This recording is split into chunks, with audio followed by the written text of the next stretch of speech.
তো যারা 2026 সালে মালয়েশিয়াতে আসবে ভাবছেন বা পাসপোর্ট জমা দিয়েছে তাদের জন্য এটা হলো পাম অয়েল গাছ, পিছনে ভিডিওতে দেখতে পাচ্ছ। তো আমি বাগানের ভিতরের কিছু পরিস্থিতি দেখাবো।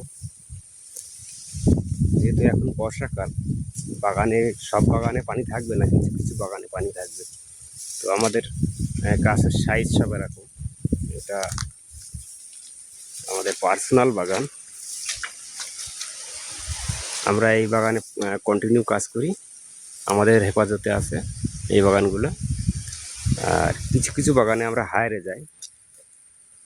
তো তোমাদেরকে ভিডিওতে দেখাবে কিন্তু বাগানে এরকম পরিষ্কার, ঠিক আছে? এটা যেহেতু আমরা পরিষ্কার করে রেখেছি, এরকম তোমাদেরকে দেখাবে, এরকম বাগান পরিষ্কার ভিডিওতে দেখাবে। কিন্তু আসার আগে একটু ভাবনা চিন্তা করে আসতে হবে। এখানের কাজ কিন্তু প্রচুর খাটনির কাজ। এখানে এমন নয় যে কোম্পানি বসিয়ে রেখে তোমাকে মাইনে দেবে, ঠিক আছে?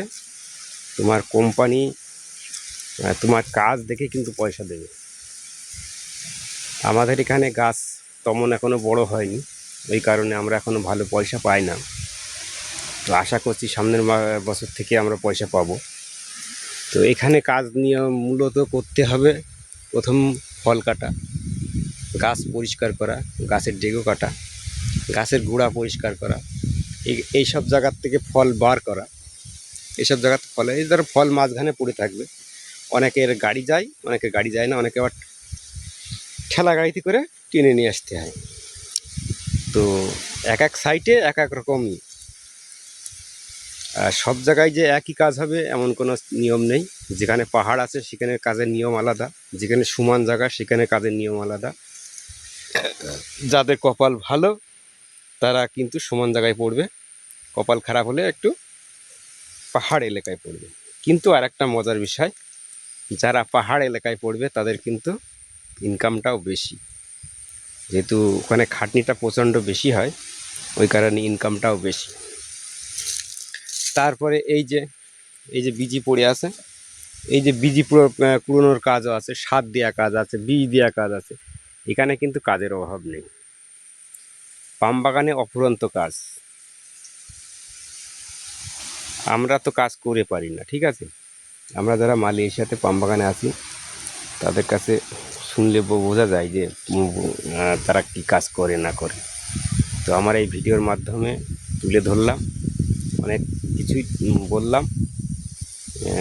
যারা মালয়েশিয়াতে আসতে চায় তাদের বিষয়ে এটা জানার খুব প্রয়োজন।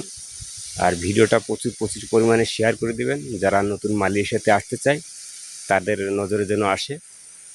এসে আমি চাই না কেউ ঘরের টাকা নষ্ট করে মালয়েশিয়াতে এসে কড়াদিন কাজ করে কান্নাকাটি করে বাড়ি যাক, এটা আমি চাই না।